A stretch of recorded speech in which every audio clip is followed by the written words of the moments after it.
Ele está no meio de nós.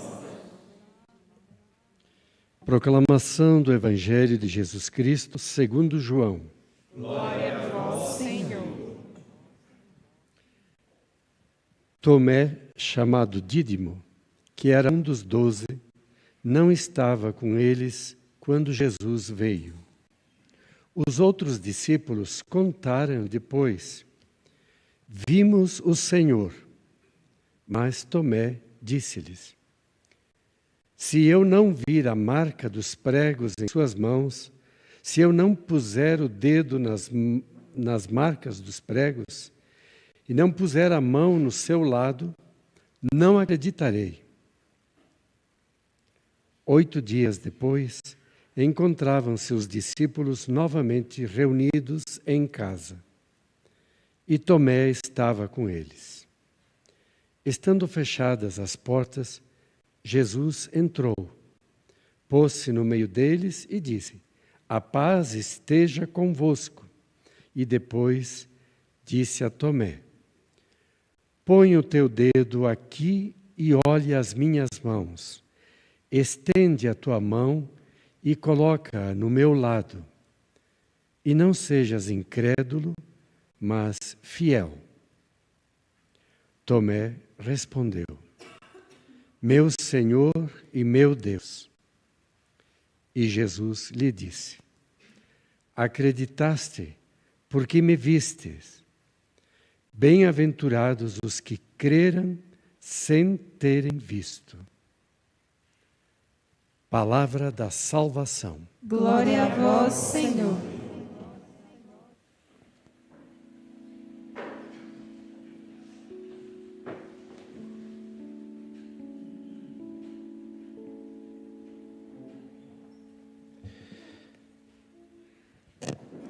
Caríssimos, caríssimas,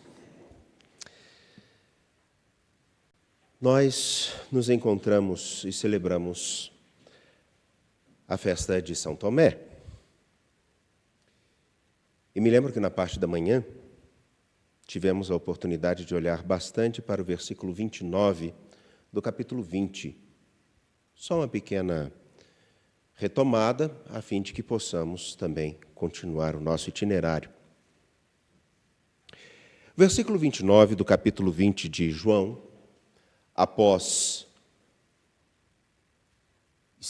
estar novamente com a comunidade dos discípulos, Tomé tem a oportunidade, segundo a narrativa, de tocar as feridas do Mestre, encontrar-se com ele, e diz: meu Senhor e meu Deus. Me lembro que na parte da manhã eu citei uma coisa que é: acreditar no Evangelho de João é literalmente assumir o caminho do seu mandamento e deixar com que a palavra que Ele é, nosso Senhor Jesus Cristo, se torne carne e vida em nós. Acreditar, então, não é somente o que se vê. Acreditar é assumir o itinerário e uma vida marcada com aquilo no qual se crê. Eu creio que Ele deu a vida por nós. Eu creio que Ele é a vida. Eu creio que Ele ilumina os nossos olhos, que Ele dá novo sabor. Creio, definitivamente, que Ele pode fazer com que nos movamos pela história. Creio que Ele é a vida, que Ele é o fruto da vida. Portanto, se me alimento dEle, se me aproximo dEle, se tenho os olhos fixos nele, então viverei conforme a clareza e a dignidade da vida que Ele me apresenta. Entretanto, bem-aventurados os que creram sem terem visto. É interessante porque na narrativa do Evangelho, o creram está vinculado a alguém que não está na cena. Quem creu sem ter visto? Está os discípulos. Tomé e Jesus. Quem foi capaz de crer sem ter visto Jesus? aqueles que escutaram o anúncio da boa nova do Evangelho, aqueles que escutaram e se encontraram com o Senhor, não nos discursos, mas na carne e na vida daqueles que se dispuseram a viver conforme o mandamento do Senhor. Eles creram sem terem visto. Acredito que nós cremos sem termos visto. Nenhum de nós, como eu estou aqui, tocou ao Senhor. Mas nós o experimentamos, acredito eu. E é justamente porque acreditamos nele que ele é o fundamento de tudo pelo qual buscamos viver cada dia, e acredito nisso. Afinal de contas, o que faria com que Frei Luiz Carlos Suzin se dedicasse à educação de tantos para que compreendessem o mistério da salvação?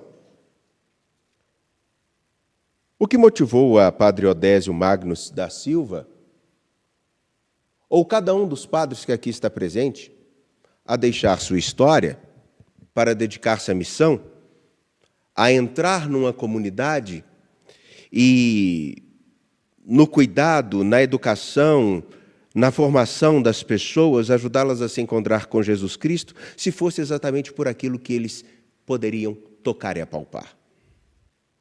A maioria das coisas que nós fazemos ou pelas quais nós nos dedicamos, elas estão em vista de alguma coisa que ainda iremos alcançar. Bom, acredito que nenhum de nós, com todo respeito aos senhores, acredito que nenhum de nós é o padre que poderia ser plenamente. Eu acredito que nenhum de nós é o missionário adequado que anuncia pelo mundo o Evangelho com tanto afinco ainda.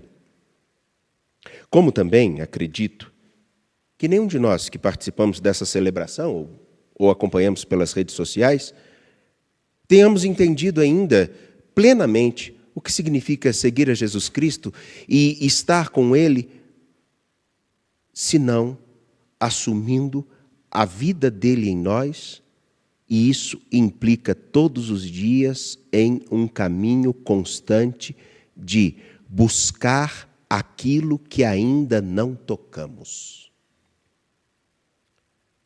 Repito, tenho certeza que nenhum de nós é plenamente o homem, a mulher, o cristão que poderia ser. Se desistirmos de seguir a Jesus Cristo e sermos essa pessoa, acho que já podemos juntar as nossas coisas e voltarmos para o lugar de onde saímos. O porquê? Porque tudo perde o sentido. Afinal de contas, é por Ele, nosso Senhor Jesus Cristo, que começamos a dar passo a passo, minuto a minuto, um novo horizonte do nosso viver. É por Ele. Daí então a carta aos Efésios toma um grande sentido. Todos, por causa dele, Jesus Cristo, se ajustam à grande construção que precisa ser o corpo de Cristo, a igreja, onde não importa se somos brancos ou pretos, bonitos ou feios, não importa se somos homens ou mulheres, o que importa é o que nós somos por Ele, que deu a vida por nós. Pois bem, bem-aventurados aqueles que creram sem terem visto, porque conseguiram me perceber não nas falas, conseguiram me alcançar não só nos benefícios, não só nas ideias, coisa que nós somos muito bons para fazermos, ideias. Não. Bem-aventurados os que creram sem terem visto, mas que conseguiram experimentar a minha presença, porque estiveram juntos. Como a primeira parte da narrativa do capítulo 20, onde os discípulos estavam juntos. Nós, no tempo presente, seja por qualquer outra coisa, corremos o risco de deixar Jesus, de deixar o itinerário daquilo que nos motivou um dia a olhar para Ele e a seguir os seus passos. Temos tanta necessidade de toque, temos tanta necessidade de respostas imediatas que deixamos de viver aquilo que o Senhor nos chamou a viver com Ele. Vinde e vede aonde é a minha morada. Vinde e vede quem eu sou. Ora, se nós não acreditarmos que vale a pena, não nos aventuraremos nunca numa nova empreitada. Afinal de contas, por que deixar a paróquia onde eu estou para começar em outro caminho? Afinal de contas, por que novamente investir num caminho aonde eu voltarei a acreditar que vale a pena anunciar o Evangelho? Por que novamente nos reconstruir diante de tantas peripécias do tempo presente, onde se falamos A, somos recriminados, se falamos B, somos apedrejados, onde todos têm resposta para tudo, seja porque são extremamente tradicionais, ou seja porque são extremamente novos nas ideias, mas todos se esquecem daquilo que é o fundamento principal, o porquê nós dizemos seguir a Jesus Cristo. Se ele não é o fundamento no qual todo o edifício se ajusta, toda congregação, toda paróquia, toda missão, então, nós somos homens muito bons das ideias. Somos mulheres muito bem preparadas para os discursos. Mas falta uma coisa crucial,